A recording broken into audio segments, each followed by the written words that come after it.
for the support of the people. We couldn't ask for that anymore, any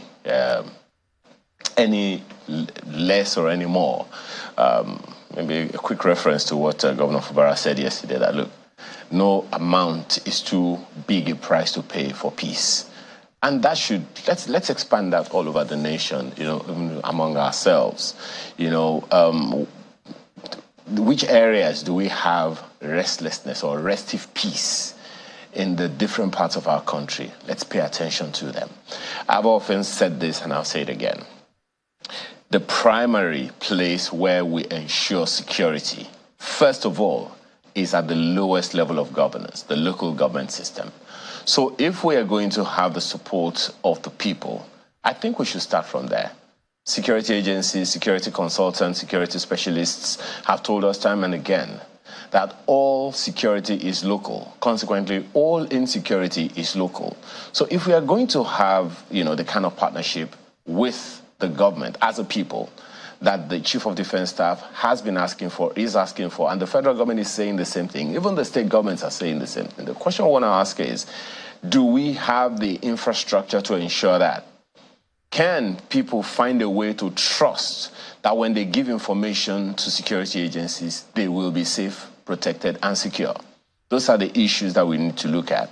One of the issues that the CDS mentioned yesterday is the fact that there is some fellow outside Nigeria who is fomenting unrest in the southeast. And, the question we continue to ask is, how come the governors are not able in the southeast or wherever else to marshal their people in a way that they can trust the system enough to ignore anybody from anywhere else who is not speaking in the interest of peace and tranquility in our various regions and territories? We have various community development associations all over the place.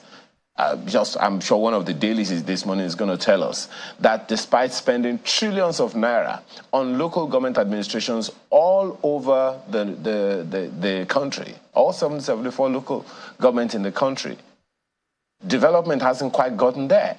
So if that is the challenge that we have on our hands, how can we have the kind of partnership we want between the federal government, between the people and the government, federal, state, or local? Yesterday also we brought to our attention the fact that there are a number of out-of-school children and that the federal government was the one saying that that is a time bomb waiting to happen. These are the things that government needs to pay attention to at whatever level, federal, state, or local, to ensure that we have the kind of partnership we need to have with the government to ensure that we have peace at all times. Insecurity is everybody's problem, and it starts local. Can we take it from there? Bukola? Well, indeed, Ayo, you've touched on the sore points, in your commentary, i.e., insecurity, being local in every region and in every part of the country.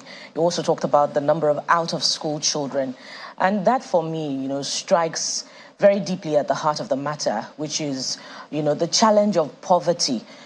We've talked about insecurity, albeit in an inexhaustive manner, on this platform in recent times in the past, and we will continue to, focus on the challenge of insecurity. Speaking of which, I recall not too long ago how some resource persons have told us about how, people in communities have courted, or have been courted by insurgents, terrorists, who buy their loyalty, with money.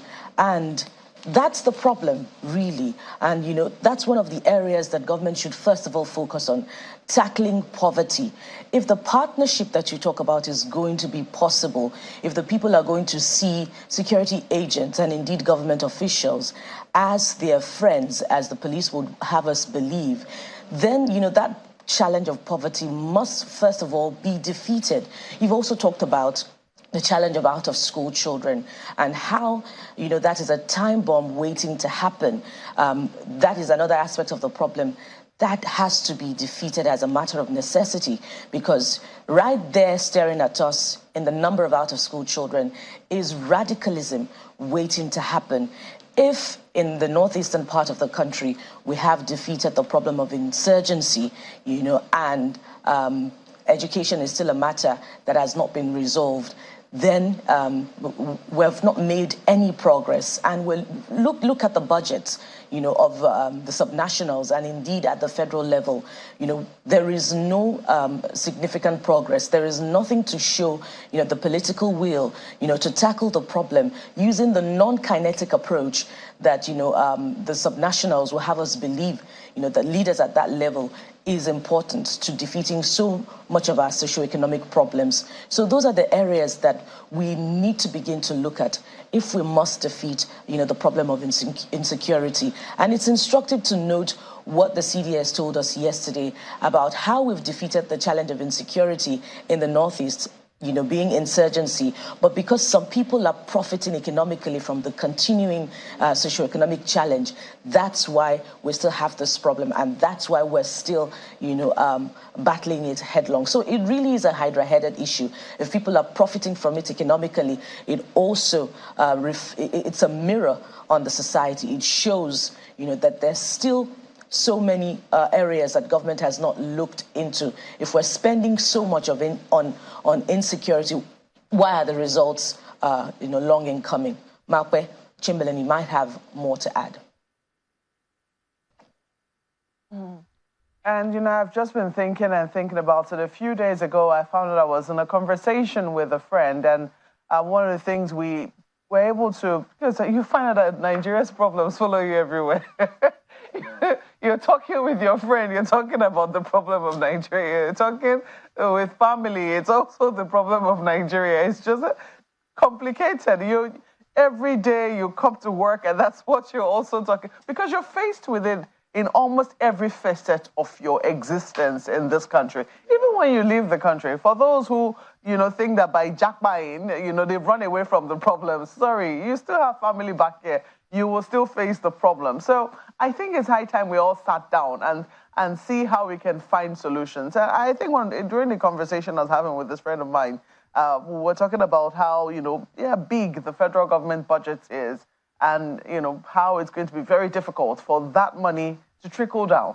Because, as somebody said, I think it was a guest who wrote in on the program, or the viewer who wrote in, that even if the president sat down 247 and all he did was see people or share money, as the case might be, and he didn't sleep and he didn't eat and he just sat in one position, he won't be able to attend to everybody. Even if he and his ministers did the same thing, they would not be able to attend to everybody. But imagine that leaders at different levels, paid that sort of attention to the levels that they are supposed to pay to.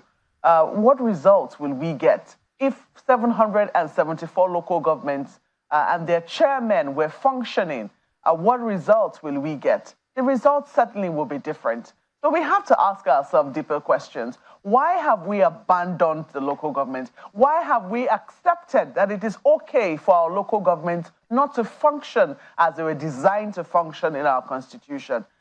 These are deep questions. For anybody who takes leadership at either the presidency or at the governorship level, I think that they really need to ask themselves these questions. It will be very worthwhile to hold a conference, even if it was a week-long conference, to ask, what can we do to revive our local government? Because if you look at it, the elites, they found ways, even people now that are not so elitist, they found ways to create some sort of local government for themselves.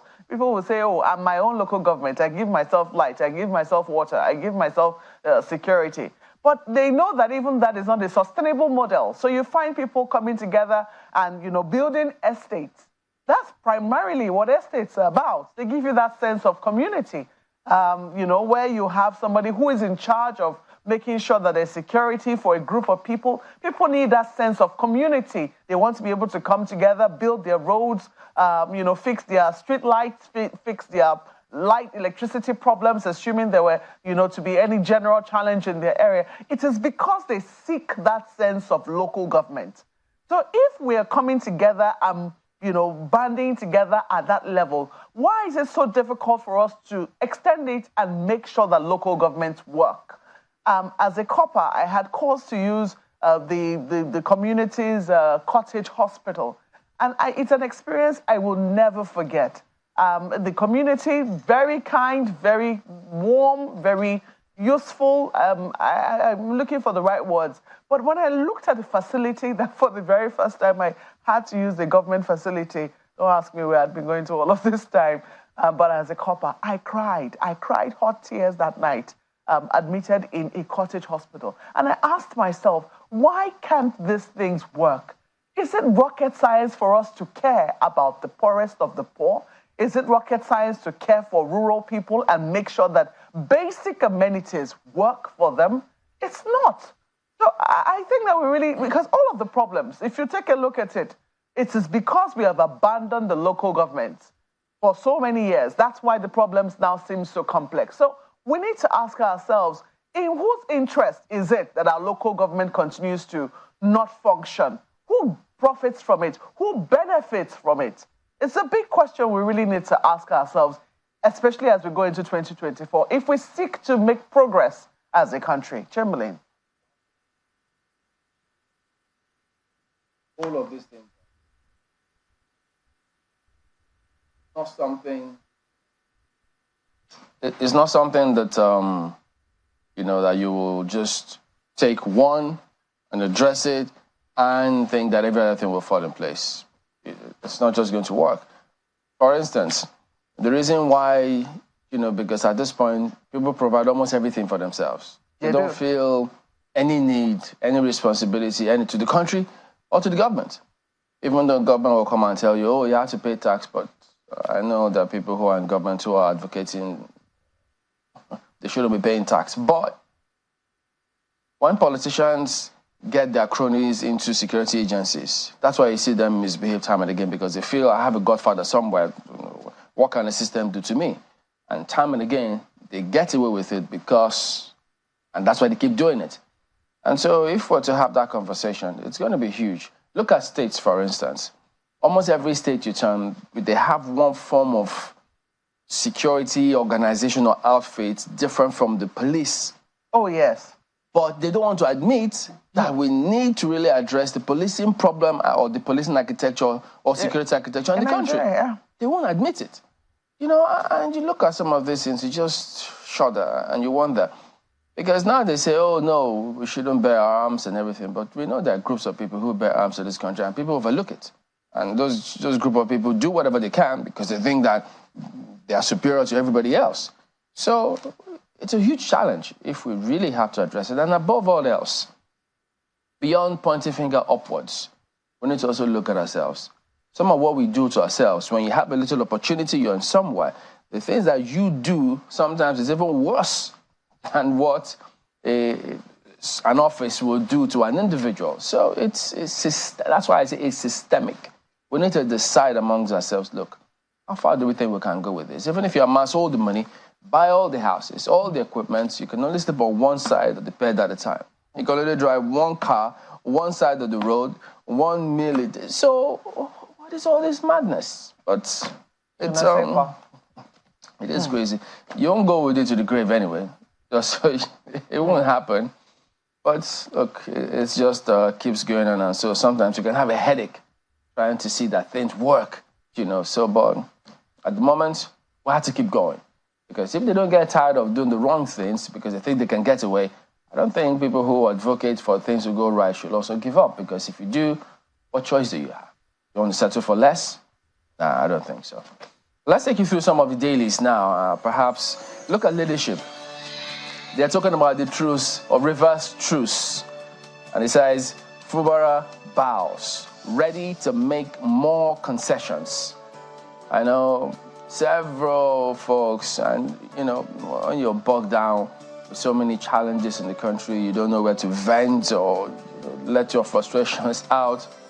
Whatever comes in, you just latch onto it and vent as much as possible. So now there are several perspectives on this one.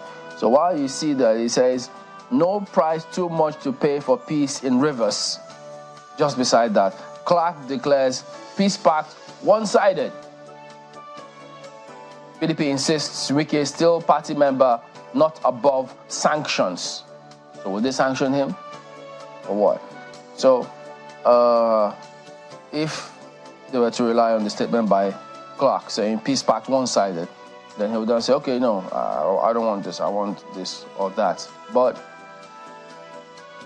amidst all of those narratives out there that he didn't sign it. Because look, when you hear things and run with it, you just really ask yourself, okay, what part of what you even heard is true? And what part is not? Because you react based on what you know. So what part of what you know you think is valid?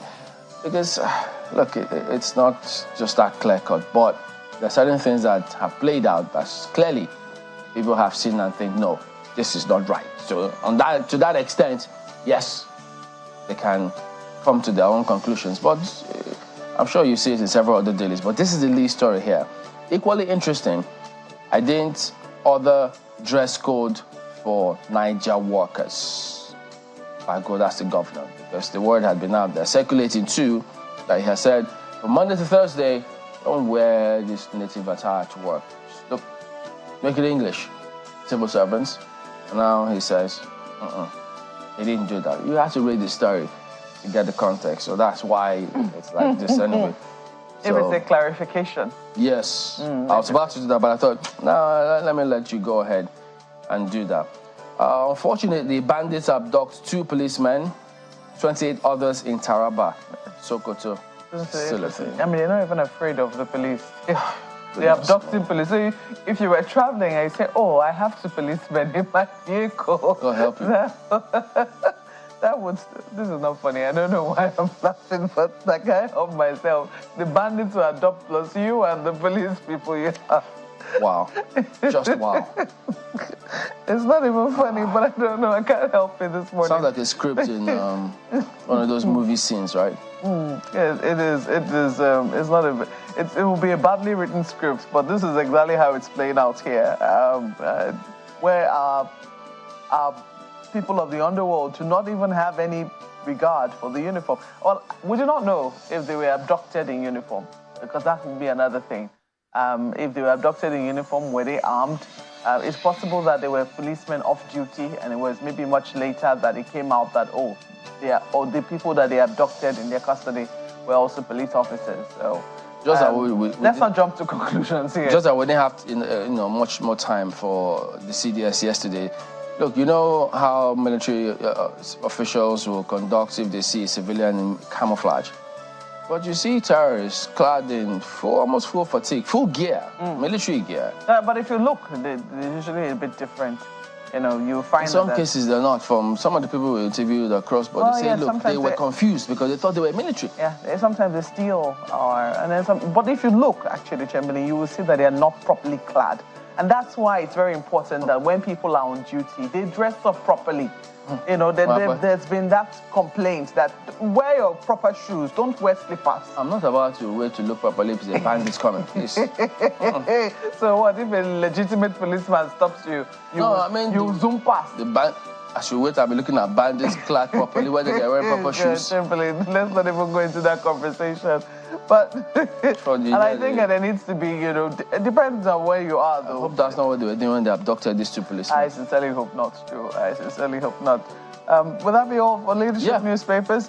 Well, Vanguard also has the same story right there on the front page. No price too big for peace in Rivers. That's according to Fubara. PDP, Clark, Ijaw Nation, Rivers elders reject Tinubu's peace accord.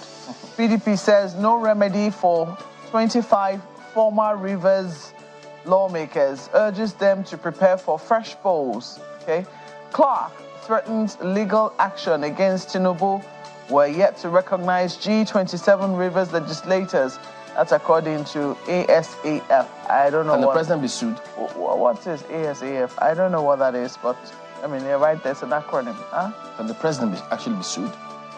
I don't know. So there's immunity, but I also think that the immunity might be on. It's just anger, basically, and people are angry about some of these things. So perhaps, perhaps it's also possible that people are looking at whether any parts of the Constitution have been breached.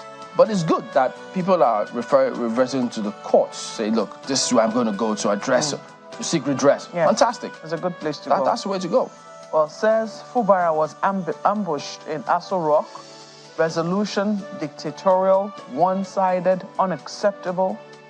And you also see here, Nadeco urges Rivers people to reject resolution. So, meanwhile, the governor who is involved says no price too big for peace in Rivers. People say no. If he's willing to pay the price, no, we don't agree. Why are people crying louder than they You say no, it's one-sided. Chief Clark. Page 5 is where you'll find it. I think Chief Clark said it before the governor said it. Maybe we'll wait for more reactions. We'll understand why when you read page 5 of the paper. You also see a number of other stories, right? Now, this has been going on for a while now, and said like some rumor from the north, and then it has trickled, it has entered Abuja fully. But Labour is responding to it. Naira scarcity, unacceptable. What is going on? I mean, we're complaining about inflation hitting the roof. Things are expensive. It's so difficult to buy. Then people now have to go through the additional burden of looking for cash to be able to purchase the items with no reason being given, apart from being told that, some people are hoarding. So if they're hoarding, we should be at the mercy of those hoarding the cash? Is that what should happen? It is mind-boggling, to be honest. Where do we even start from? I don't know. Bukola and Ayo might be able to tell us what is happening in Lagos. But Labour is certainly making a statement about it this morning, saying Naira scarcity unacceptable. I am certainly on all fours with Labour around that. I wish there was a word stronger than unacceptable. It's abominable, as a matter of fact. I mean, how can we go through this, twice, 2 Christmases, looking for cash? It's totally unimaginable. You also have a number of other stories, but I'm going to leave you to look at it. Mr. and Mrs.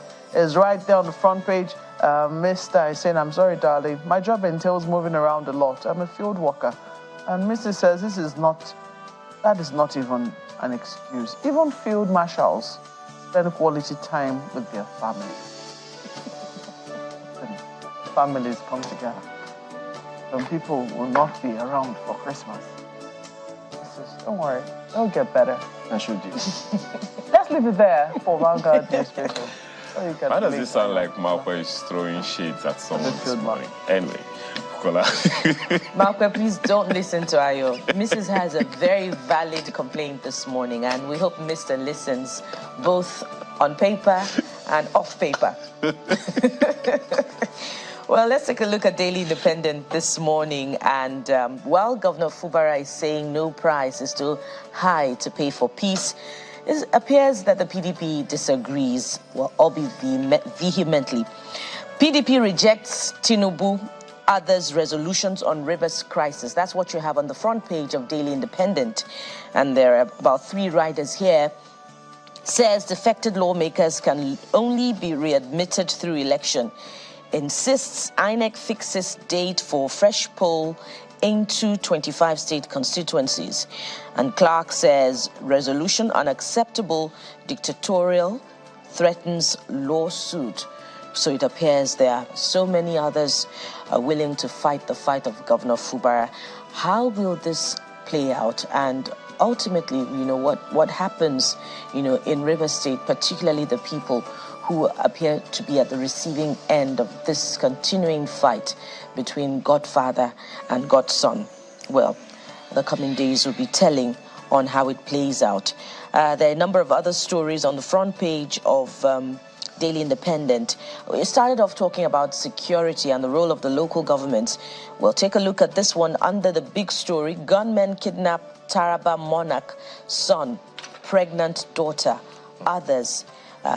18 others. It's a page 7 read, and that came in yesterday, and it was quite unpalatable, difficult to take in, particularly because this threat of banditry, cross-border banditry, appears to be spreading, particularly from neighboring Cameroon. We read only weeks ago about that coming from Cross River as well, cross-border threats to communities in the South. So how aware are the police authorities, and what exactly are they doing about it? So, since we're going to be talking about security later on the program today, it would just be timely to put those questions through. Let's go down to the bottom strip now to see this one. Extent of Naira devaluation to determine capital base of banks. that's ascribed to the CBN. And, you know, it throws up a number of questions. Will it determine the nature of the merger? And, you know, what if banks, even when they merge, cannot meet up with this requirement? You know, what's going to happen? I guess we'll wait to see. We'll wait to see. Yeah. Let's leave it there for Daily Independent. Well, the Guardian newspaper this morning focuses squarely on local government administrations. And it's talking about how much has been spent. Despite 9.56 trillion naira allocation in 5 years, 774 local government areas still underdeveloped. And it has a chronicle of payments between 2019 and this year in the illustration on the front page. Now, there are 3 points being made there. State governments hijack funds, functions of local councils. That's the first. Second one says stakeholders seek scrap of joint account and allocation committee. And there's a line in parentheses there, why opposition parties are non-existent at grassroots. The details of that you'll find on the inside pages. This is very, very concerning, extremely concerning indeed. And perhaps, is it a good time for us to be asking the former local government administrations and state governors over the past 5 years? That's the lead story of the Guardian newspaper, and of course the Rivers story is also there. This is just one.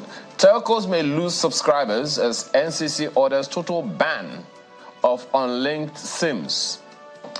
You may want to check. If your SIM is not linked to your name, well, you may lose that line. But how soon? Details you'll find on page 15. That's the Guardian newspaper this morning. Yeah, so Tribune also highlighting developments in Rivers, saying no price too high to pay for peace. Fubara, Fallon and Clark say Abuja resolution unconstitutional. No way back for 25 defected lawmakers ascribed to PDP. And then give Tinubu real feedback from Nigerians, Fayemi tells Ganduje. So there you go. That's Nigerian Tribune here today. Well, I'm looking at Observer for you this morning, and you see it right there on the front page. Where is it now? I think it disappeared a moment. NAS wants it will bypass laggards to meet budget deadline. That's a lead story right there. Observer is what I'm looking at for you. You also see, there are no riders to that particular story, but it's within a context. Budget defense has been going on for a while now, and heads of ministries, departments, and agencies have been defending their budgets, but looks like not everybody is meeting the time that the National Assembly has set for them. So they're saying they will bypass laggards to meet budget deadline. They also have this: Obaseki approves free health insurance for Edo pensioners, Vigilante, others. Recommits to universal health care coverage. So that's right there. And they also have the story: Tinubu rejects, PDP rejects Tinubu's intervention in Rivers crisis. We'll leave it there for the Nigerian Observer. Yeah, for the dailies as well this morning. And so we're back in just a moment. Don't go away.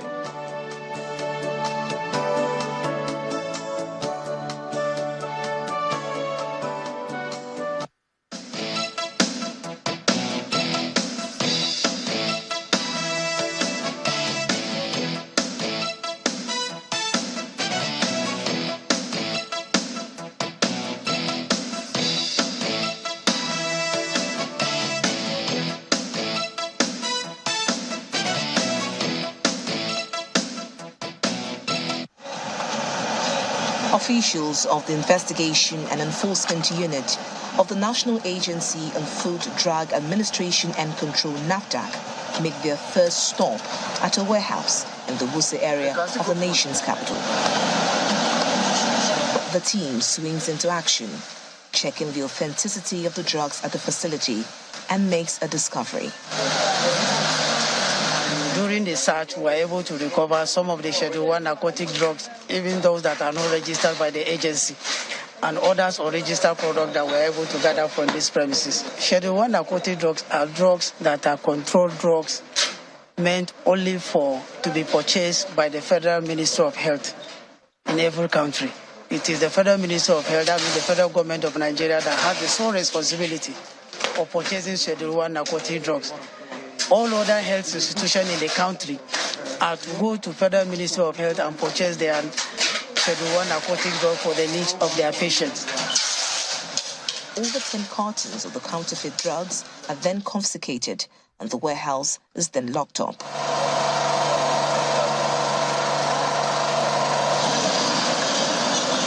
From here, the team moves to the Day area of the Federal Capital Territory. This time, the raid is on street vendors of counterfeit drugs.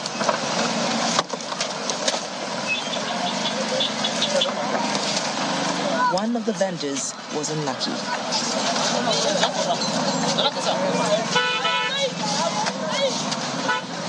If anybody is sick, hospitals are around. They should visit the hospitals. They should stop patronizing hawkers. You can see most of the products we confiscated are just in the open, under the harsh condition of the weather, which drugs are not supposed to be sold. That is a special storage condition that is assigned to every pharmaceutical product so that its shelf life will be guaranteed and the efficacy and safety of that product will be guaranteed.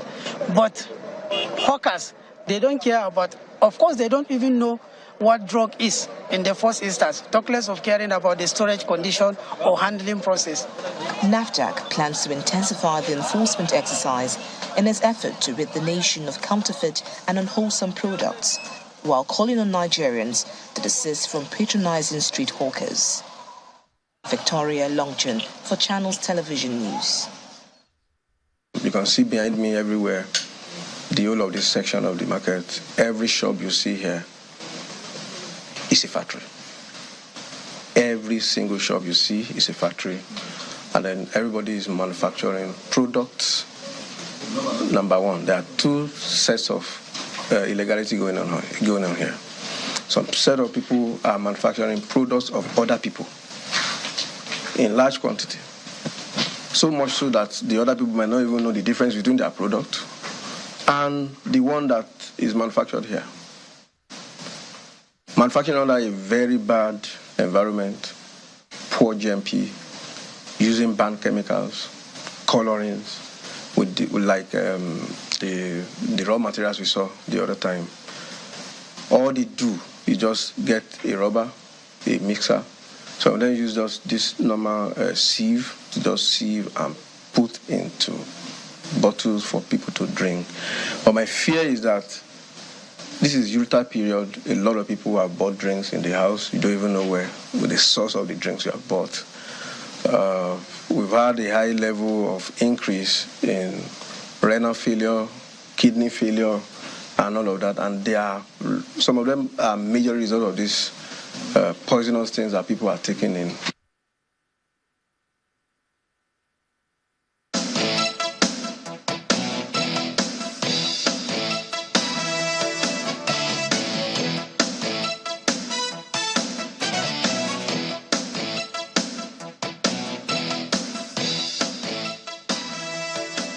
Welcome back. Professor Mojisola Adeyeye joins us now. She is the Director General for NAFDAC. Good morning, and thank you for joining us on the program today. Good morning, Alex. It's good to be with you. Thank you so much. Yeah, so the challenge is now at the moment, several people just think that there's this free-for-all impression they get as though that's what's happening out there in the market. So I know that, yes, NAFDAC is out there doing what you can, but can you tell us, are you succeeding in ensuring that you rid the market of fake products? Because several people tell you in their homes, wherever they go, there's just one fake item or the other, and it's overwhelming to a lot of people. Thank you so much. It is sad that some people are bent on making quick money at the detriment of our citizens. Does NAFDAC work? Yes, NAFDAC works. That's why we are digging all the dirt out and trying to get rid of them. We do post-marketing surveillance routinely, meaning we go to the market, make sure that the products that are registered are the products that are on the shelf. However, we also depend on intelligence. The raid that we conducted in Aba has been on, no, the investigation has been on for a while. But when you have a large segment of a market dealing with faking of products, you cannot just walk in and say, I'm seizing this shop. A large portion of the market. Therefore, we have to be very careful so that we do not endanger the lives of our staff or the forces that we even take there. So my advice to the public is please shop at designated or identifiable places. If it is too good to be true with price, very likely it is fake. You have to check the package. Unfortunately, in Nigeria, we have porous borders. What is happening or what we have been fighting with on and off is a reflection of what is going on in the society. We have very porous borders. Nigeria has gone through hard times over the last 2 years, very hard economic times. So when people are being sold things that are cheap, they don't question it. So it is a combination of many factors. But we do our work very well. If we do not publicize what we have just done, everybody will be getting ready for Christmas and not really caring too much about what they buy or where they buy it from. So the short answer is NAFDAC works very well. However, we need more staff. We need more staff. It was a vigil, what happened last week, on the part of some of our staff and myself. We need more staff. We have only 2,000 staff for a population of 250 million. South Korea has 50 million people, and they have the FDA equivalent or NAFDAC equivalent has 3,000. 1/4 of our size, 1.5 times the number of staff. So that is also part of the problem, because we cannot just say it is because of XYZ. It's accumulation. Thank you very much. Well, it does appear as though I'm not sure if the authorities are actually listening, because, I mean, yesterday I checked and I saw that 7 years ago, this same narrative too, where you said you needed more staff. And here we are still talking about the same thing. So clearly, NAFDAC will be overwhelmed if you don't have a lot of staff. So are you channeling this request to the right quarters? Yes and yes. The 10th Assembly is very, very serious about this, and the message is being passed on. I was at the budget defense the upper week, and I just told them that, we are burning candles at both ends in NAFDAC. We don't have evening, we don't have night, we don't have weekends, because we have to safeguard the health of our people. So the answer to your question is yes. I believe the 10th Assembly will help us. And the coordinating Minister of Health is also working very hard to make sure that NAFDAC gets the staff they need. Thank you very much. I hope they don't let us all die before they answer this, because if it's 7 years and they're still working very hard, that's going to take some doing. But last year, you also said that NAFDAC was going to purchase this equipment that looked like cell phones. You can use it to check fake drugs or the quality and the standards and things like that. So it will help impacting your work. Have you succeeded in getting any of those facilities? We actually did. We got 40 pieces of it. Very, very costly. It's called TrueScan. It's for detecting substandard falsified medicines. Instead of only what we used to have, meaning just identifying the medicine. This one also can tell you the level of the medicine.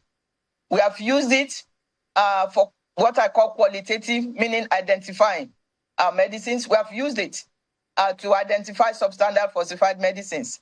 However, the quantitative aspect of it needs a lot of what we call chemometrics. And our staff are undergoing that training right now. It is not something you just read on paper. It's an engineering type of calculation, things like that. So that is, yes, we have those TrueScan, and we are the only regulatory agency in the world that has as many. Why did we buy many? Because we have many problems. We have porous borders that are not manned, that we're supposed to be manning, and all this affect what comes into the market and what doesn't.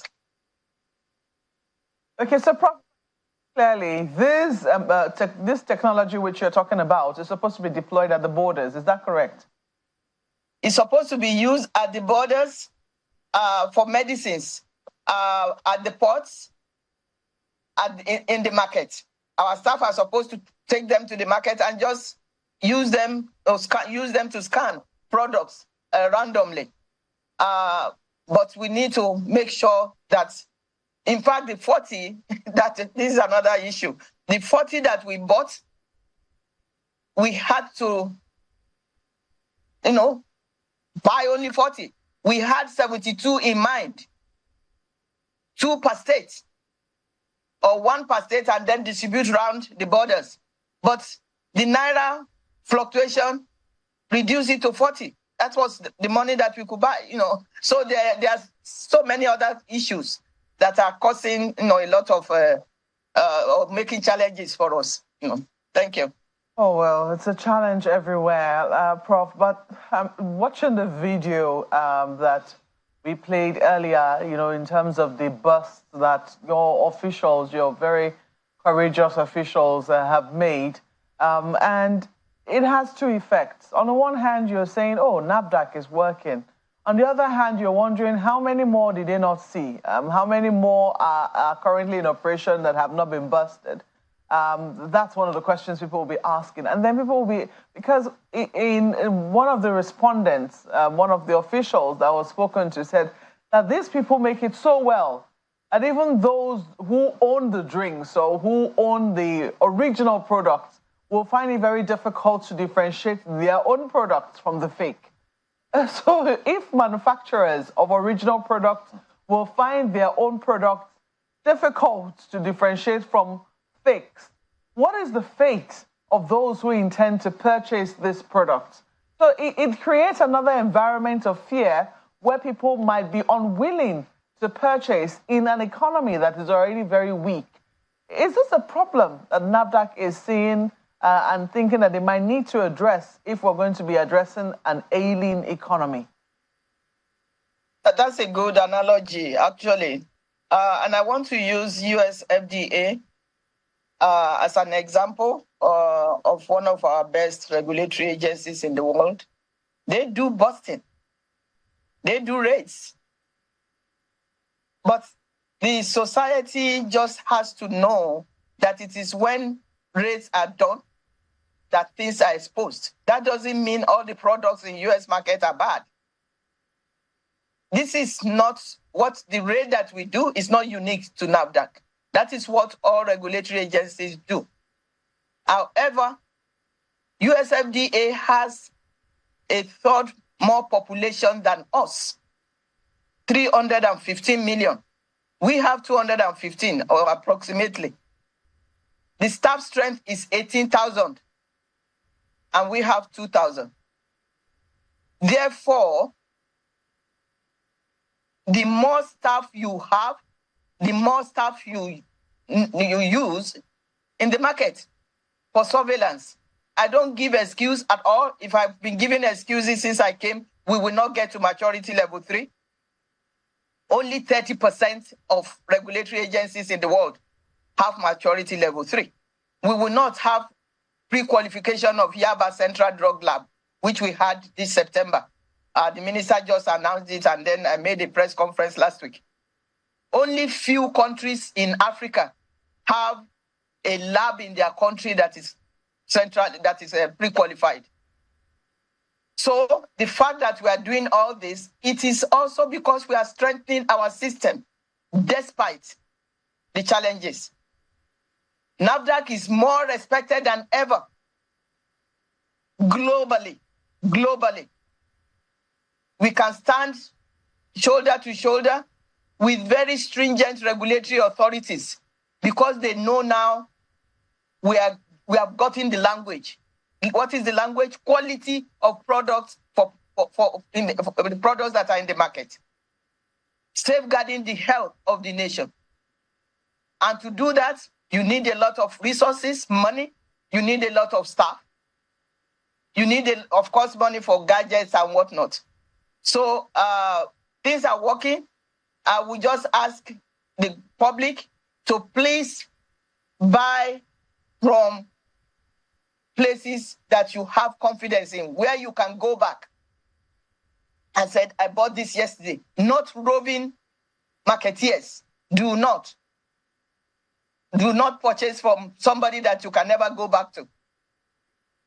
And I want to also enjoin our people to call. Our number is 800-162-3322.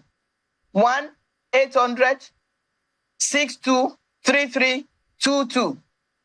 You will have somebody on the line that will answer the call and point you to the right direction. That doesn't mean if there's a problem right there, we can solve it for you, but that is intelligentsia as far as I'm concerned.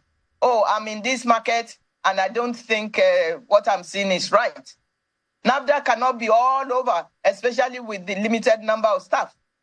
Whether we even have 18,000 or we have 12,000, we still need the community. It is all of us working together. Thank you very much. Thank you, ma'am. I'm going to transfer this or send this now to my colleagues in Lagos. Ayo Bukola. Well, thank you, Maupe. Prof, still on the matter of these products, you know, the consumables especially being cloned to perfection, you see a number of very, popular household items, particularly in the most recent bursts that NAFDAC has just done. And it throws up, a very serious concern, for Nigerians, the generality of Nigerians. Is the agency considering the deployment of technology, not just for NAFDAC officials now, but for Nigerians to be able to check out these products, particularly their own cloned NAFDAC number, in order to verify what has been purchased? Because, sometimes they even clone the name of the brand of the consumable to perfection. That is a very, very good question. Technology. If you have a smartphone, you can actually scan the barcode on the product, and it may not give you all that you need, but it will give you an indication of where that product is from. In 2019, NAFDAC started with the Ministry of Health, started the National Traceability Strategy, where we use technology to monitor products that come through our borders and products that are now being manufactured in Nigeria too, because there are some local manufacturers that are already using the barcoding. We use that technology to scan or commission over 2 million secondary packages of vaccines. We use that technology to monitor all the vaccines that came into Nigeria. But when you have a lot of things to do on the ground, it is not overnight that you do it. We are using it now to monitor anti-malarials, anti-tuberculosis, antivirals, scaling it up. We are now using it to monitor narcotics. So we have a huge market, and we cannot do everything overnight. That is what the world is watching NAFDAC for. That this agency is making strides. Are we there yet? No. We're not there yet. And actually, no agency can be there 100%. But we are not there yet. But we are improving and improving. We are going to maturity level 4. And then to world-listed authority. So our goals are huge for the country. That doesn't mean the problems that are there will disappear overnight, because all these things tied to poverty, illiteracy, economy. About 50% of Nigerians are illiterate. So somebody that didn't go to school, how can they even, understand us, do what we are saying they should do? Even those of us that went to school, sometimes we don't read labels in the market. I had to start reading labels when I was in the US, because my son was asthmatic, has asthmatic reaction to MSG, monosodium glutamate. And when FDA brought that up, they did not ban it, but they brought it up that some people may be sensitive. So I started reading labels. So there are many problems in our country: poverty, the forex issue or the naira issue, that lack of education, just so many things. But NAFDAC is going places for the sake of our country, so that our beans that have been banned before my time, we are working right now to restore that, to come back to the status, to lift that ban. We are working with NEPC, we are working with customs to make sure that we don't work in silo. We work in silo in Nigeria, self-aggrandizement. Mine is better than yours. I better pass my neighbor. No, we have to work together for the sake of the country. Thank you. Prof, one of the last few things that you have just said throws up another big concern, the literacy levels. And that brings me to my next question. The recent report by the UNODC says, about substandard drugs kill about 500,000 people in sub-Saharan Africa annually. And, it also ties to the discovery of, or the raid of fake drugs in the open market, of which NAFDAC has busted a few times. Despite, the competing resources that you have and inadequate personnel, would it be instructive and especially important for NAFDAC to also prioritize the need for education and awareness, for people in local languages, such that, the incidence of diseases, kidney diseases that we see in the country can be reduced? And we're seeing them a lot in the hinterland. Prof. Again, that is a very, very good question, very good observation. We have NAFDAC and Your Health on TVC. We are bringing it to channels, actually, because the more the merrier. TVC, NTA. We have NAFDAC and Your Health on FRCN. And we started small with just English. Now we use Igbo, Yoruba, and Hausa to let our people know in their language. We may have to be doing that through the TV media. But all these things cost money. The government pays our salary, and that is one of the best things they could do for an agency like us. But we raise the money that we use for everything. Almost everything. They give us a little bit for capital, but we raise over 95% of what we use. And all these things cost money. Again, that's why NAFDAC, and it's not because I'm DG NAFDAC, it's a strategic agency that the lives of our people depend on. So we cannot be seen as a commodity that can be traded or whatever. No, we are safeguarding and it's my own life too, because I drink water, I eat food, I take medicine from Nigeria. Okay.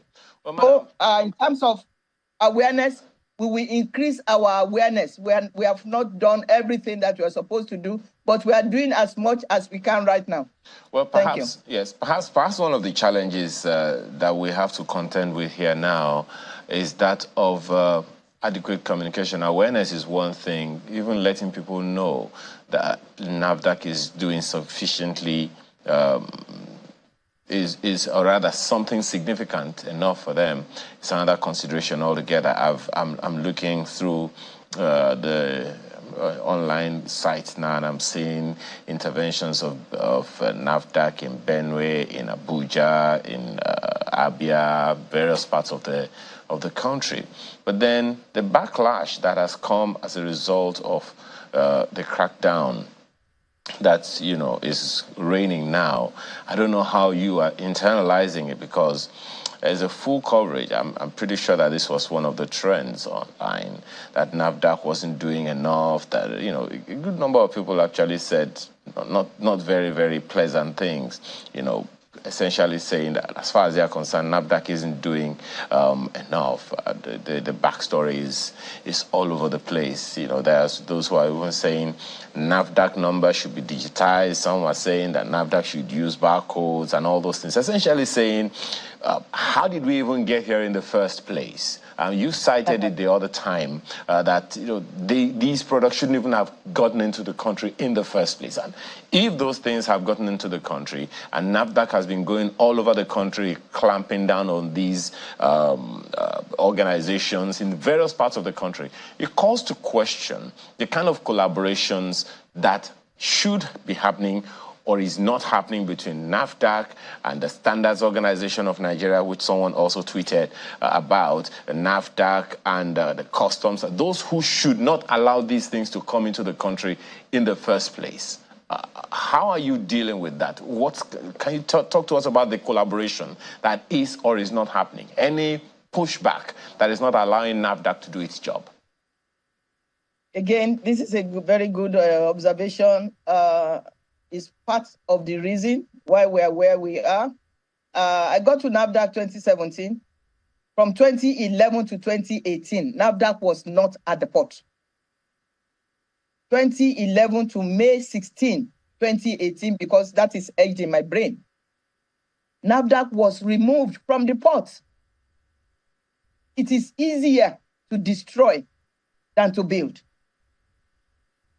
What broke my heart when I came, maybe my first year, was if we have to do something at the port, our staff say we stay in their vehicles. And there was an instance when it was raining hard.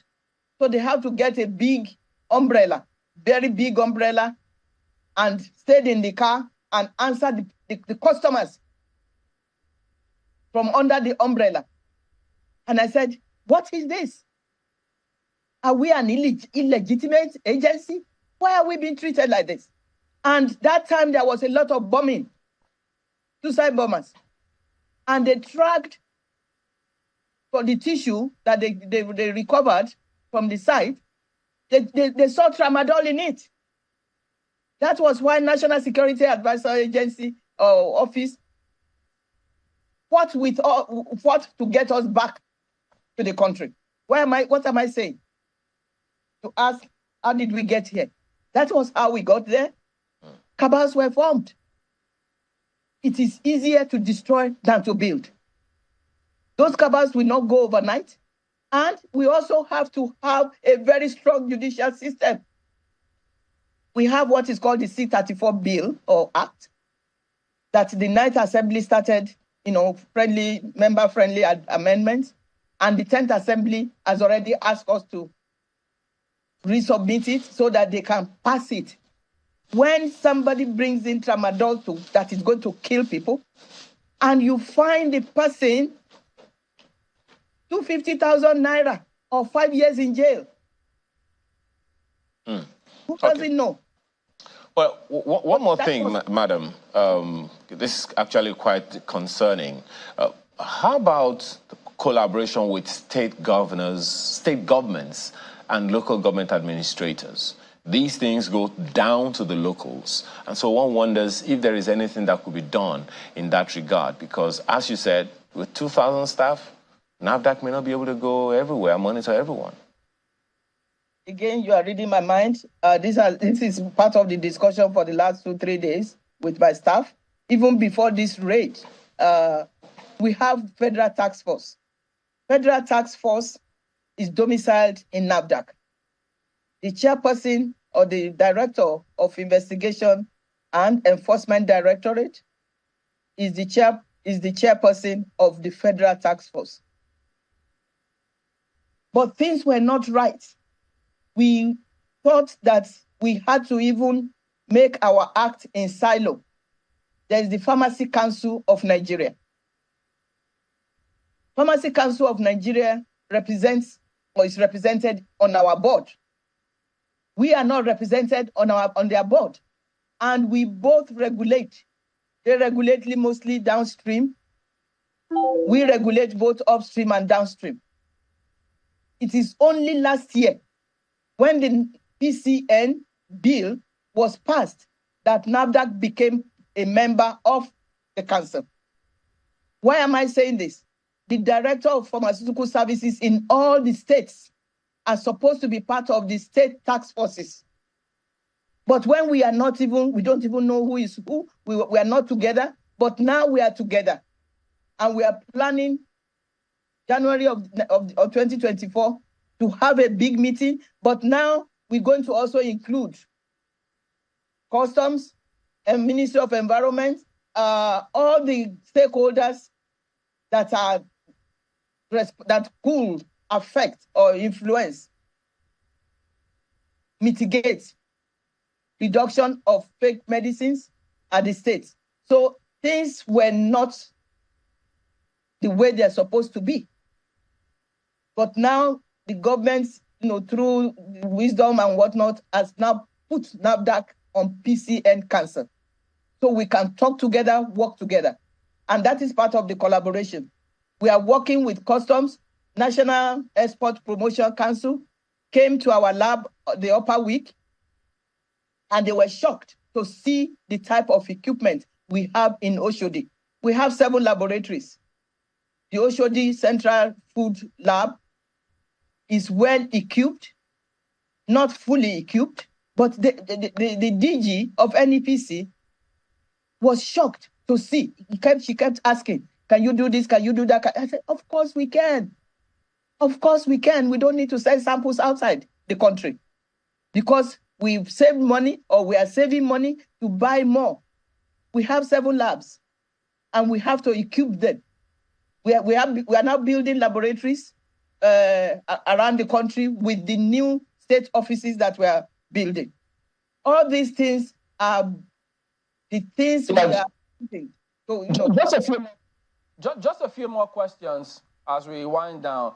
First, could you tell us, because there are several of these vendors who have left, they don't have any physical stores anymore, so they've gone online, on social media, on Instagram, and they're selling products to people. They can't be traced, and so people don't even recognize if they are real or not. No NAFDAC clearance or registration. What are you doing about that? Well, that is the challenge of the 21st century, and it is not just NAFDAC, it is all over now. The Pharmacy Council of Nigeria is working in terms of e-commerce, and NAFDAC is working in terms of e-commerce. We have intelligence gathering online. The same thing with Pharmacy Council of Nigeria, that whoever wants to sell anything drug, at least drug, must register with PCN. So this is a challenge, unfortunately, of the 21st century, but we have to catch up. And again, it is flesh and blood that will do all this. All right, I've got someone who says that they have a challenge with your regulation and registration department. They say it's really slow. Sometimes it can take up to 3 years before they get through. So have you noticed that complaint, and is anything being done about it? Yes, I've noticed that complaint. It's part of what I deal with every time. We have 26 directorates, including the 7 zonal directorates or zonal offices headed by directors, plus FCT. in terms of what we do, please repeat that question again. My mind was jumping to something else. Yeah, it's about your registration and regulatory department. It's really slow to get across. Sometimes it takes 3 years to fix. Yes. When I got here to NAFDAC, we weren't digitizing. That led to a lot of person-to-person contact and a lot of compromise, corruption. So we started digitizing. And when you do digitization, you have volume 1, volume 2, and also we have, even for those that went to school, some of us are stuck when it comes to use of computer. I'm talking of literates. They also have some mental block because of just computer. Not to talk of people that have not gone to school or that are not well educated.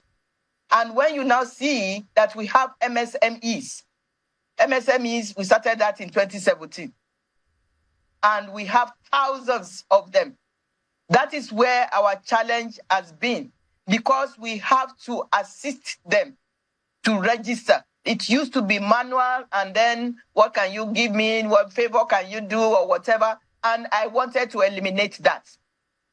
So it's a process. However, the fact is sometimes our registration is slow. Okay. And our staff, we need more staff. That is just the bottom line, to do all the... Okay, just one quick one before you go. People want to know, how do they use those barcodes out there on the facility, on the drugs? Okay. When you have a big box, that is called the tertiary package. Then you have boxes inside the big box. Those boxes have the smaller or primary packages. Those boxes inside the big box is called the secondary package.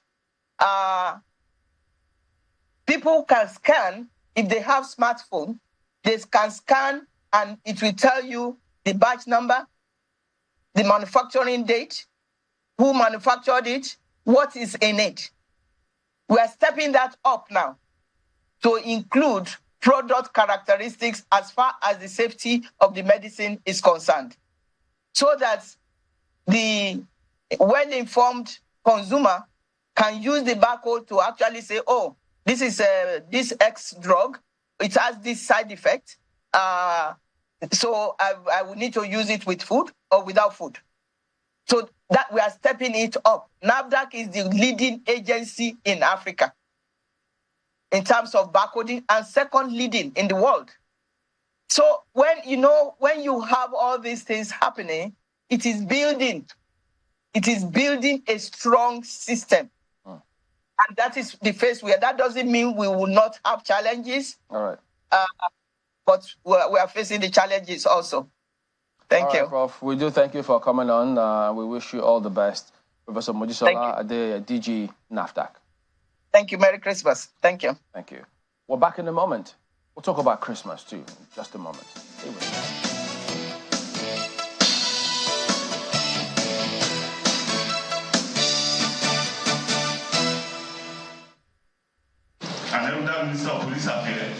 It's the first official meeting between the Ministers of Police Affairs and the Acting Inspector General of Police since the ministers were appointed last month.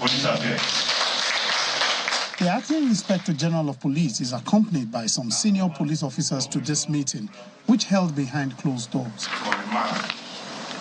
Some moments later, the police boss briefs journalists about his mission to the ministry.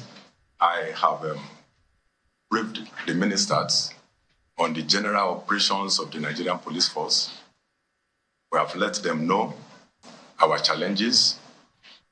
We have also presented an overview of the dynamics of crime and the general internal security situations in the country.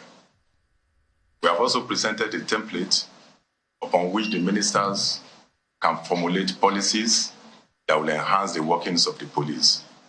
The Minister of Police Affairs suggests the scaling up of police response time to distress calls, as well as the need to establish special units.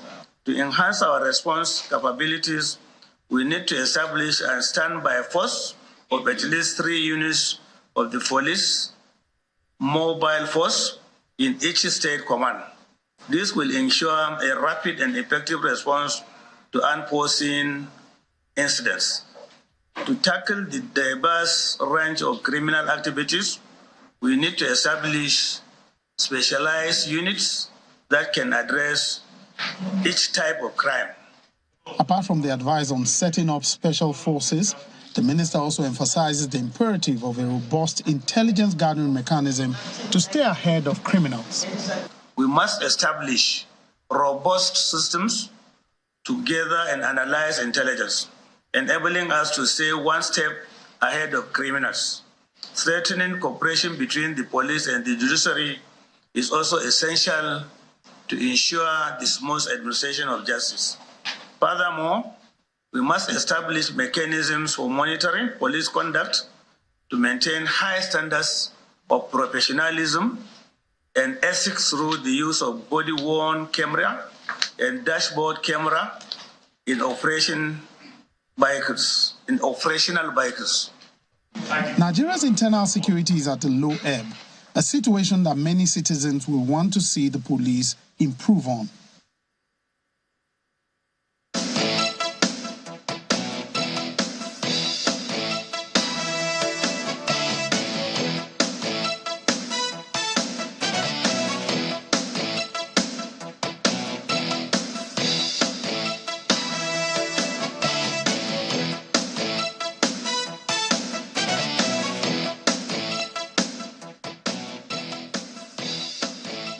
The Force Public Relations Officer. He's here with us to talk to us about what to expect during this festive season. Good morning and thank you for coming on today. Morning, good morning. Good morning. How are you? Yeah, we're good. We know this is the time that, people might lower their guard at some point, because of festivity, and others may just find a loophole to latch on to maybe unsuspecting celebrations or people during this festive season. What is the police doing to ensure that even though people may drop their guard, they still do that comfortably? Well, policing is a process. It's like a system. So you just start a day to say you want to do this, you want to do that. We know that before now, the Ember Month is always special to us because it's characterized with so many things, wrong projections, speculations, rumors that Ember Month is bad, December is this, September is that the moment you enter this period, you tend to have more ugly incidences. But let's be realistic. This is a time people want to flux. The influx of people is always on their side. People want to come into the country, to various communities, to your state, to do one or two things. But most of them want to come and enjoy the festive period, while many of them will still want to come and do their bad businesses. As you thinking of catching the fun during the period, some are actually there to say, how do I make my ends meet in an illegitimate way? In other words, we have some criminals that will be coming into our various communities, that will be coming even to Nigeria to come and perpetrate their evil acts. But it's the responsibility is on the police and other security agencies to make sure that we fortify our various communities. We put certain measures on ground to protect our people, lives and property in all our communities in Nigeria. We are mindful of the fact that Ember Month, like I said, is always very cumbersome for us. We are always on our toes.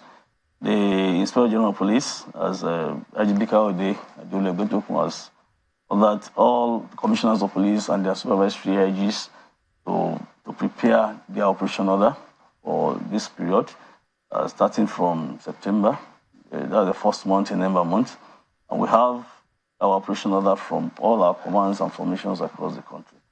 The operation order is a document that will comprise your activities, everything you want to do, administrative engagement, operational engagement, monitoring, everything you want to do for that particular assignment. So for Ember Month, we have a robust operation order. This includes adequate traffic management. you agree with me, this period, we always have increase in road crashes. So our traffic management units and our colleagues in particularly Federal Road Safety Corps and some of these state-owned traffic management agencies are always with us to work with us. Do we expect more roadblock? No. We don't have. Do we have roadblocks in Nigeria? We don't have roadblocks. What do we call those ones we see? We have stop and search. We have stop and search points. At times you see what we call observation points, pin down points. Roadblock is not common. Anywhere you see roadblock in Nigeria, definitely the government of that state has assented to that, has discussed with the IGP to have roadblocks. There are some states in Nigeria that will have roadblock. Roadblock is when you have zigzag movement. It's not just that when you see policemen, they flag you down and say this is roadblock. No. We have about 4 or 5 methods of that. We have roadblock, where you have log of wood, drums, everything to block the road, and you must move in zigzag movement. That is proper roadblock. You see where we have this is always a joint operation with the military. We always have that. It's not common there. But anywhere you have such a situation, I'm very sure the government of that place must have sought approval from the IGP, and the IGP will do that. It's not that a DPO will wake up after taking a glass of water and say, I want to go and block any highway anywhere. No, it's not so. Then we have observation points where you say police patrol vans will just park and open the doors of the vehicle.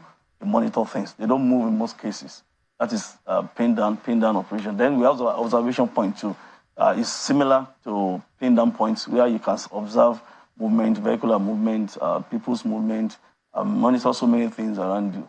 In most cases, you see that some of these pin down points and observation points, we have our vehicles that have been, we have gadgets on them, cameras to monitor certain radius or distance from that particular point. So we don't have roadblock anyhow. We are not reckless about that because we are mindful of the fact that for us, we don't even want to have proper roadblock the way it is. It's not. But just not stop and search. But there are some areas where the governors we make requests that we must have joint operation. I must have roadblock because of security situations in some of those areas. I imagine that the IGP would have read the right acts to policemen. Look, this festive season, the stop and search, resist the temptation of asking people, what did you bring for us in this period? That's kind of fun. Well, the IG had a meeting with strategic commanders on Monday at the Ebele Jonathan Peacekeeping Hall here in Abuja. Strategic managers of the police, that team comprises commissioners of police and above. We had almost 140 of them on ground, including their AIGs. And the IGP made it clear enough that I want to have proper operational engagement during this period, devoid of corruption, incivility to members of the public, or harassment, as the case may be. And yesterday, he had a meeting with commanders of the PMF and all our tactical commanders. It's back to back. So the IGP is giving out messages to them directly. This message is coming out from the IGP. I don't want to say from the OC's mouth, but from the IGP's mouth, that they must this time around that we are tilting towards having that police, according to his vision of having a police force that is professionally competent, a police force that is rule of law compliant, service-driven, and people friendly. So if you want to be people friendly, you don't need to be so aggressive. You don't need to be uncivil. So the IGP made, and another thing he discussed with them that we are tired of having complaints that some individuals in Nigeria, in connivance with some security operatives, dropping IGP's name, dupe Nigerians. You say, I have to strike a deal with you.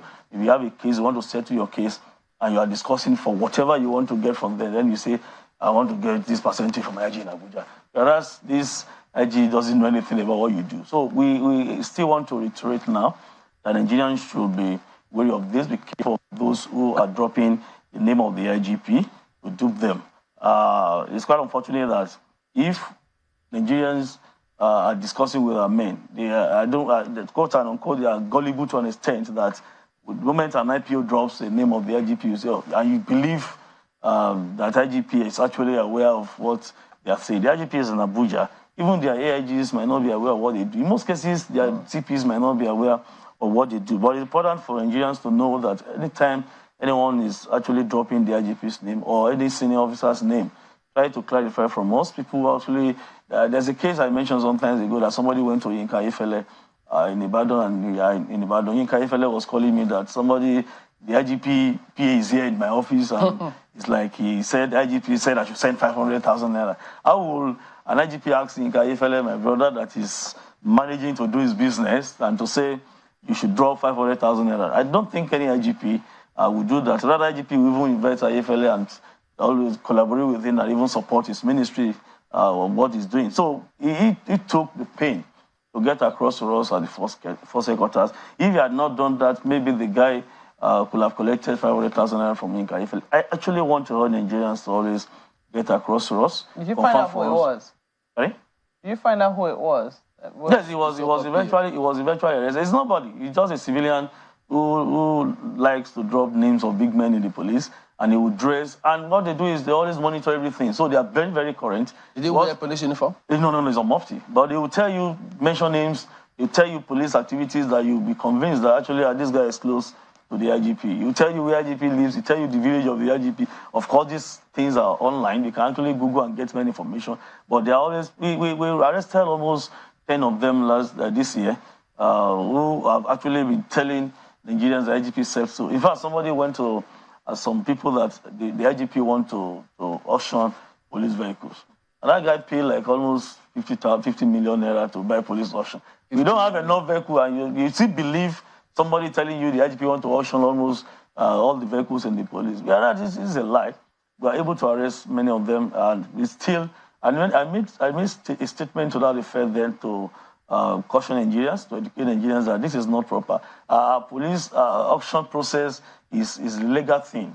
And if you want to do it, there must be an announcement. Nigerians will know that you want to do any public auction of any property you want to do. Not only police vehicles, you can auction anything you want. Exhibits are always auctioned. But the due process must be followed. We make announcement, we make publication in Nigerian dailies, and you can make advertorials for people to know that you actually want to auction of this. And this time around, Chibele, let's look at, I want Nigerians to take note that we are trying to take both steps in checkmating vehicle-related crimes in Nigeria. The IGP has introduced many things into the police to embrace ICT to have what we call e-policing. We noticed that almost 60 or 70% of vehicles in Nigeria are not registered. And this is not proper. 60 to 70%? Almost, yes. They are not registered, and you see people, even those who register their vehicles, they like to cover number plates. It's sick. I don't understand why. In most cases, you see people who have spent huge amount of money to get customized number, you still cover it. You that you want to show your ego, you want to show your pride, and that's why you have gone to customize your number plate, you still cover it. You just move around, you see, the thing is just another of the day that everybody just want to cover his number plate. It is criminal, and we made a statement to that effect sometimes that Nigerians should know that on no account should anybody cover his number plates, except those who are pennant officers. These pennant officers are those that use flag on the official staff cars. Talking of the president, the vice president, the senate president, the speaker, principal officers of the National Assembly, the governors and all of the commissioners of police and above, generals in the military, those that use pennants, that is flag. You can cover your number plate. The moment it's 6 p.m., those flags must go down. And it goes with the number. So when the flags go down, the number plates must be covered. Fine, official. But what of you that you are sorry to say, nobody, and you just want to cover your number plate? I've seen a commercial vehicle, one Uberman that is covering number plate. For what? So we want to take it serious, and that's why you see that we are introducing so many things to make sure. Is that where the ECMR comes in? Yes, ECMR is part of it. And of course, there are so many things we've done. There's what we call Operation Velvet. Those old ones in Nigeria will understand what we call Operation Velvet. It's not for the GZ or what do you call our young ones now. Yes. Gen Z will not understand what is ECMR and what is Operation Velvet. It's a situation whereby you see the traffic department of the police in conjunction with road safety and other traffic management agencies. You come out en masse. Check vehicles documents in total. At that time, you're going to see a mobile court close to there. Immediately, you are found wanting. Within 2 minutes, you have your sentence. So it's not that, please, it's my brother's brother, it's my uncle, it's my this. You don't even have time to make calls to say, please let me beg him, and you appeal to sentiment and you want to do that. No. We are still going to announce that. It's not what you do. You make announcement. Okay. After the expression of the announcement, I think we give them 14-day notice before we do that. But the IGP has given approval to that effect. The Deputy Inspector General of Police Operations has sent out the signal. Oh, hold on. Is there a revenue drive on the part of the police? No. We do it with the state government. We don't do it. We don't generate. The police doesn't generate revenue. It's no. Because I mean, I do know that the VIO, for instance, much as people do not like VIO stopping them, we know that when VIO stops you and your papers are not in order, what they do is they ensure you go to their office that day. In fact, they will follow you there. They will take you there and make sure that your papers are in order. Before you pay. Exactly, you pay before you leave. This we do. So if you say your own is to fine them, because it's the government. Police don't control courts. Don't forget I told you mobile court will be with us. We don't control court. We don't control the judiciary. Definitely, it's the Attorney General and the state government of that place that work with us. In fact, now the process is we are writing to the government. To what end is the question? That's what I'm asking. No. The police will not do it alone. I told you it's Operation Velvet. The government is involved. What are you trying to achieve with Operation Velvet? That's what I'm asking. Vehicles that are not registered will be detected. Stolen vehicles will be detected. The VIO will be there. There are so many vehicles flying on Nigerian roads are not roadworthy. What is the problem? We need to enforce this. It's not all vehicles that you see on the road that they have papers. Most of them are fake documents. We have arrested many of these drivers that are in possession of fake or forged documents. And it's a criminal offense. The ECMR is coming, is a project that is coming that, we started, this thing is not a new thing. It's 1958 that we have Road Traffic Act of Nigeria. It's an act of law that the police must do proper documentation of all of these vehicles. And the only thing we have added now is that we're signing an MOU with the custom. Every vehicle coming into Nigeria must pass through this process. At a glance, it's going to help Nigerians too, because it's going to assist them to detect crimes, to recover some of these stolen vehicles. So far, so good. I think we have some, I don't know if you can help us with some of the slides we have in the studio. Some of them are available, that we have some of these vehicles recovered through the ECMR. It's going to help us. Now, the IGP has actually launched this application, this tab is given to policemen on the road. Instead of you having unnecessary arguments, you have paper, you don't have this, you have CMR, it's ECMR, electronic CMR, Central Motor Registry. We have these applications I'm not enthusiastic about this at all. And I know the reason, because some people will say, oh, look, this is just another opportunity to exploit Nigerians. No. If people have actually gotten their vehicles through legitimate means, maybe their papers for whatever reason are not in order, and we don't know that there is a preponderance of ways people get their papers, and it might not exactly be original. I'm not making excuses for them. It might just be that they do not know. It's just complete and true ignorance. Do we have a way of educating the public first to say these are the papers that you must have? You have a grace period within which to get it, and from this time, if you do not have it, this is what is going to happen. For whatever enforcement you want to do, we always reach out to Nigerians. The Operation Velvet is what I told you. You must give notice of 14 days. It's not that you wake up a day and you want to enforce it. Go and perfect your papers. It's a tradition. It's a law. 14 days from when? Anytime you made that announcement. And it's from state to state. It's not that across the country in a day. It's not possible. It's state by state. The CP is in charge of that state. You work with the government of that state to have a day that they're going to do it. Then the police will make an announcement that between so period and so period, please go and check your papers, go and perfect your papers, because we want to do enforcement. Is it going to be done during this Yuletide season? No, it's not now. The process, I told you, the process is on. We are going to work with the government to have approval of the government to give us mobile courts. It's another process, because the police will not be there alone. Okay. We don't want to do it in such a way that you just park vehicles. I think we've gone ahead of ourselves then. If it's not during this Yuletide season, then let's leave it aside. When you're about to start it, you'll come and brief us about it again. But you better get it before yes, no, but I think to be forewarned is to be forearmed. I think that if we've said here that this is something that's going to happen after the holiday season, so nobody should be asking you for ECMR right now. Is that correct? No, you can start enforcement anytime, but this ECMR is different. It's different from the Operation Velvet. Don't get it wrong. ECMR enforcement is on, but the Operation Velvet is what I told you is going to be a process. We need to involve the state government. Okay, but whatever it is we have, we need to let Nigerians know that whatever innovation we have brought in on board, we have brought it to policing now. So that is what ECMR is, just in case. Yes, Nigerians can have a look, and we have a portal there. People can actually visit the portal. But for stolen vehicles, the majorly is to assist us to prevent car theft and to recover some of our vehicles. The Nigerians can actually visit report CMR at pf.gov.ng. It's always here to do that. An additional thing the IGP has done is to work on the international drivers permit. You can see the old one. The old one is like this. Just see how it looks.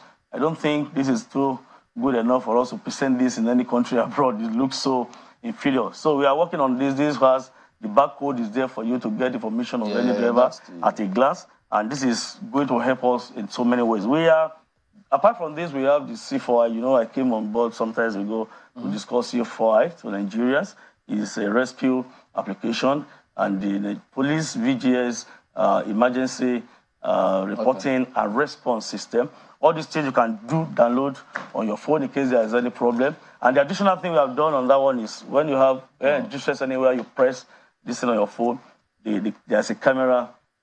Every phone comes with a camera. The camera will immediately be recording things around you, and we see this in our own office. We have used some of these applications to arrest so many people. Like I told you, 2023 in retrospect, generally we have 2,771 armed robbery suspects across the country. We have 1,974 suspected kidnappers who are involved in various kidnapping cases, and 2,755 people arrested for murder homicide cases. And for an operation of prohibited firearms, we have 772 suspects arrested for an operation of prohibited firearms. For rape, this domestic violence, rape, sexual harassment, and the likes, 1,629 suspects. We rescued 3,000. This is important. We rescued 3,173 kidnapped victims across the country. Well, you have additional 2 police officers and 13 other people now to rescue who were kidnapped in Taraba. The Taraba incidents in Pupule community, the police, the sergeant and inspector, they are members of that community. The sergeant resides in Pupule community while the inspector is on annual leave. He just went. They were not in police uniform. No. He's in the midst of his own people, and these armed bandits attacked the community around 10:30 p.m. And they moved away with some of them. This definitely we're going to do because any kidnapping recorded, we always take them serious. We have a central efficient center in the office of the NSA.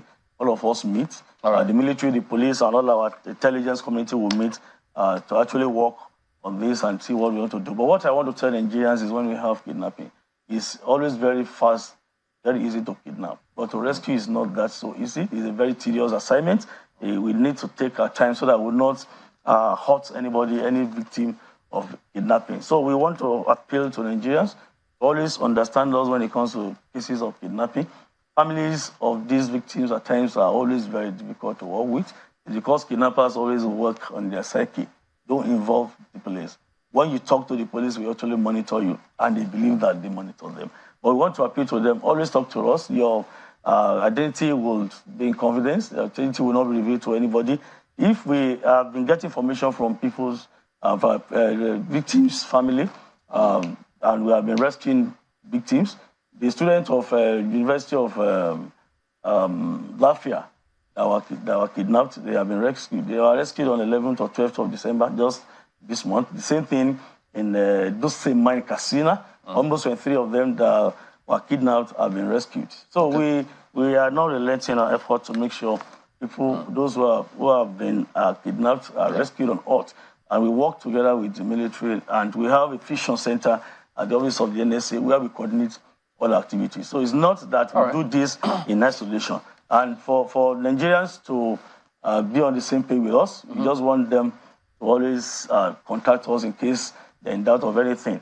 All these innovations, all these ideas, electronic policing we want to put in place, we want them to know that we can't continue to be digital, to be analog in digital era. We need to move with time, and we need to be dynamic in whatever we do. They can always report to us through all our complaints platforms. We have all of them. My number is there. We follow us on Twitter. We follow us on Instagram, Facebook, everything to get more information about it. So we want to appeal to them to please key into all our ideas. By the time we want to commence due enforcement of this, we're going to address the media again so that Nigerians can be in the know. But this is going to be very simple for us because whatever we do now, this is going to help us at a point. No policeman will say, you don't have this, say to me. That's why this system is connected to our control center and we monitor everybody across the country. To reduce our contacts instead of stopping people just indiscriminately. So this will help you see everything. This app is going to be given to the enforcement officer. It's going to be at that point to do it. Even there, I think they can even register there. If they have not been registered, they can confirm it and check it online to do what they want to do. Taking it to this and this time around, I think we need to urge our Nigerians that this is Ember month. We are going to have heavy deployment. All those uniformed men, security operatives on the field are to protect you and they're for you. Please respect them. I know they are going to respect you. Phone stickers, whatever you want to do, we need to be moderate. Everybody has his own gauge. Don't go beyond. We have to anchor at this point and support us in whatever we do, so that I can enjoy our Christmas and New Year. Absolutely. And we are inviting all of you for our Christmas carol. It's coming up on Friday. So you are Maupe, and now you and they have their CMR, so they won't bother you on booking, so that's fine. All right. Well, thank you for coming on. Muyiwa Adejobi, First Public Relations Officer. We're back to talk about Rivers politics in just a moment, so don't go away.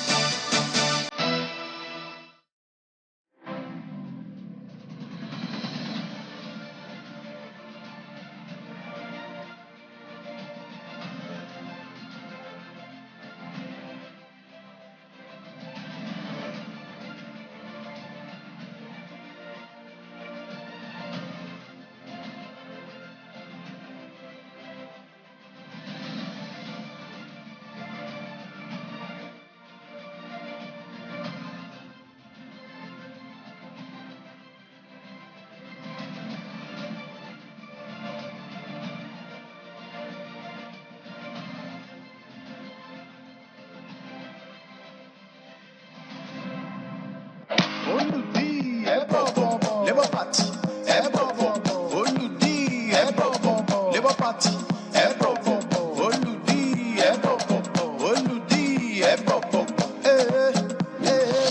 Labour Party, who's your guy?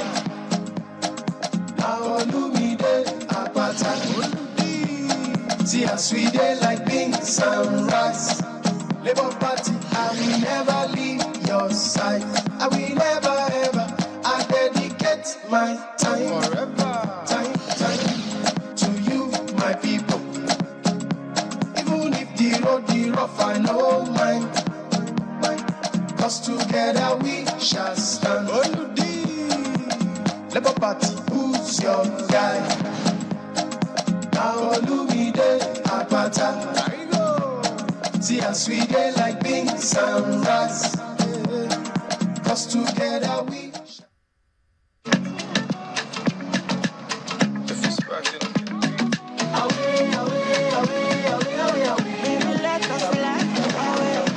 When you sweat, you lose ions too.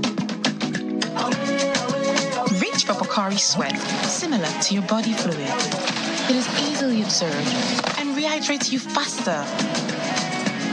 Replenish your ions with Pocari Sweat Ion Supply Drink.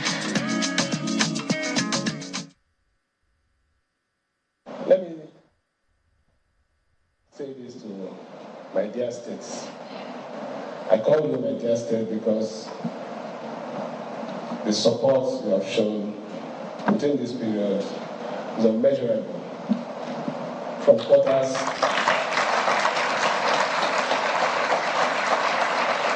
ordinarily, I don't even have any contact with them, but they have stood by us.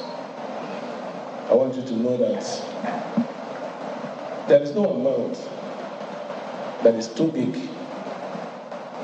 to pay for peace.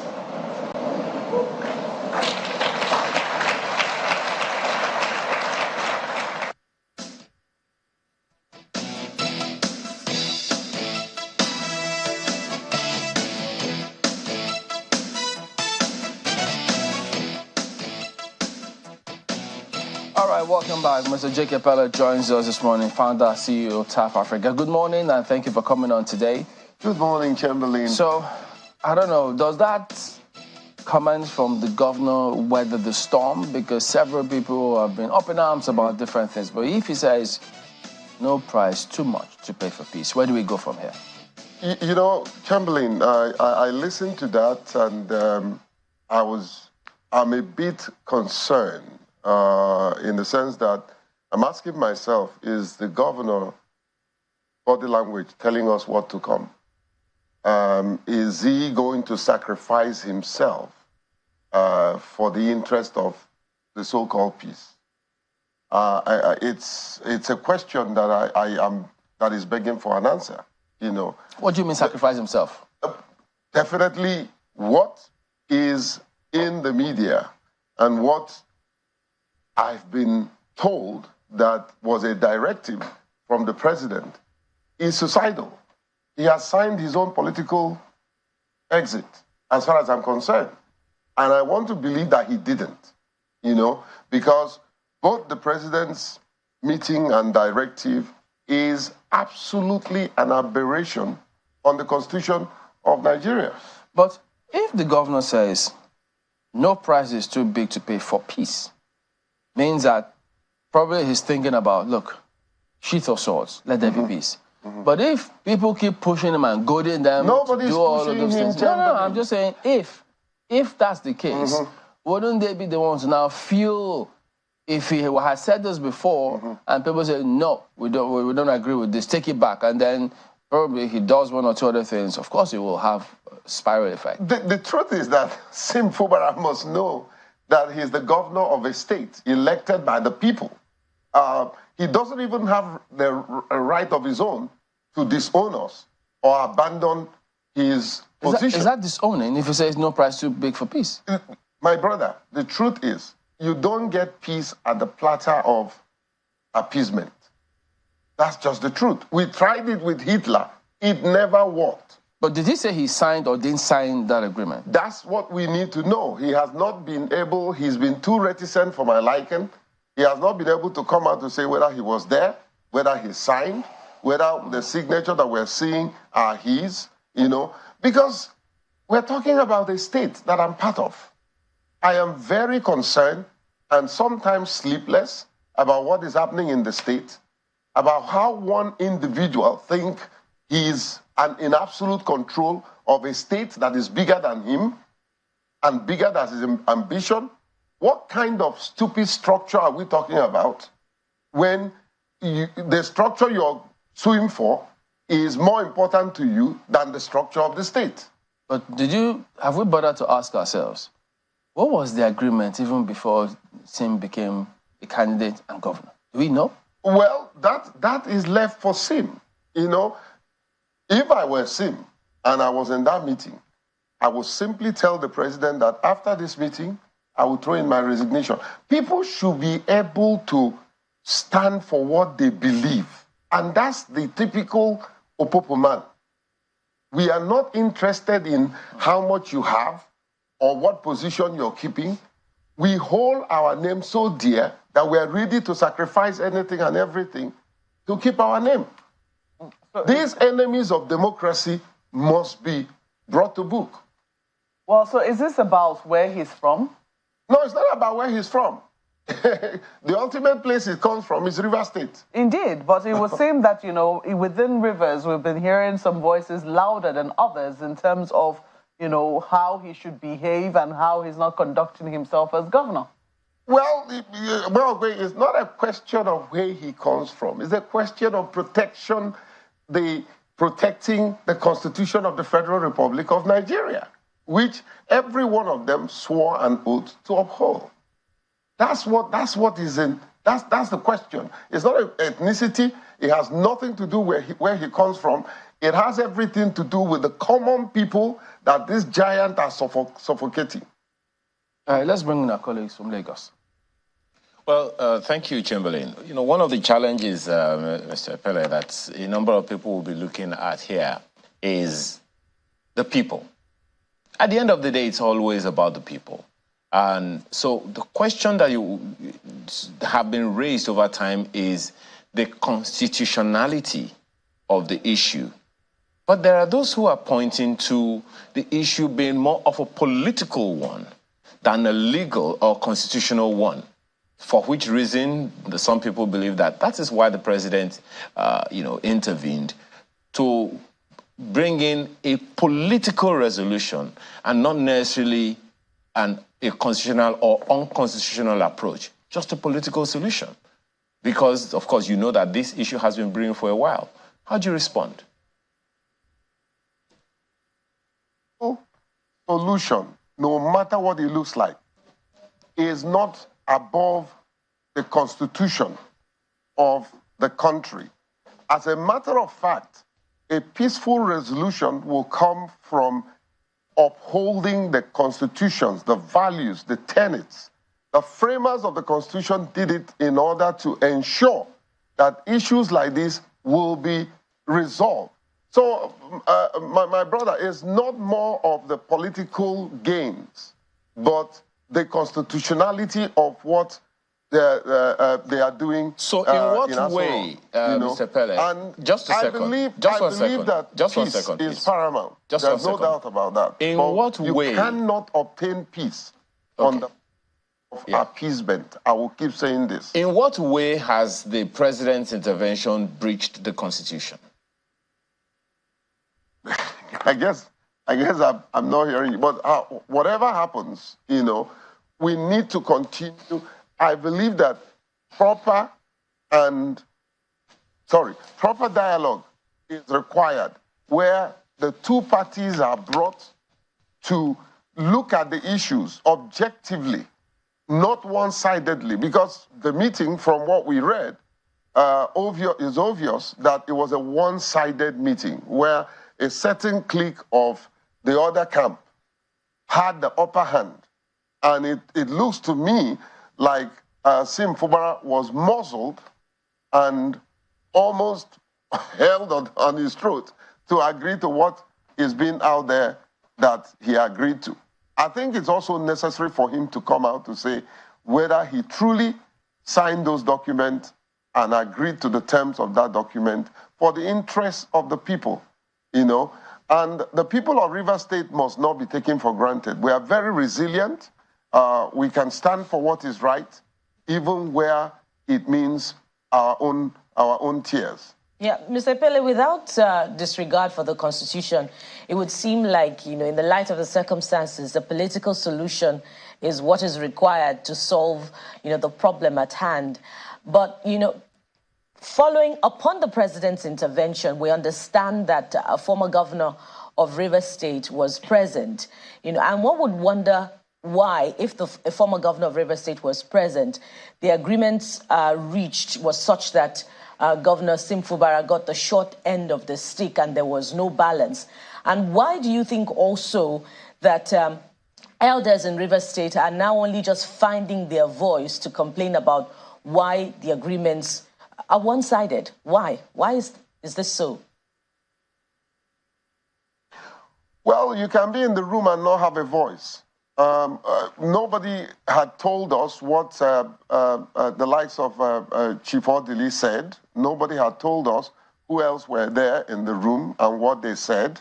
Can they come out to say that they all appended their signature to the terms of that directive or agreement, whatever it is? Now, don't forget, I am an advocate for peace. I am an advocate for peaceful resolution. But this thing we keep talking about, political resolution, will political resolution be seen to be over and above constitutional resolution?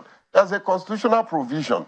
I'm not a lawyer, but I think I've read well enough to know that 109 subsection 1G is absolutely clear. There's no ambiguity. You don't need to be a lawyer to read that and understand exactly what that clause has said, So again, I think that political... Go ahead. Again, I'd like to, talk politics rather than the Constitution. So going by this agreement now, should we be in doubt, about views now being expressed by the opposition that the agreement has been designed to hand over the political structure of Rivers State to Minister Nyesom Wike? Well, I don't know what handing over the political structure of Rivers State to whoever. But for heaven's sake, Wike is not Rivers State. He's not the only indigene of Rivers State. All of us have a stake. All of us are stakeholders.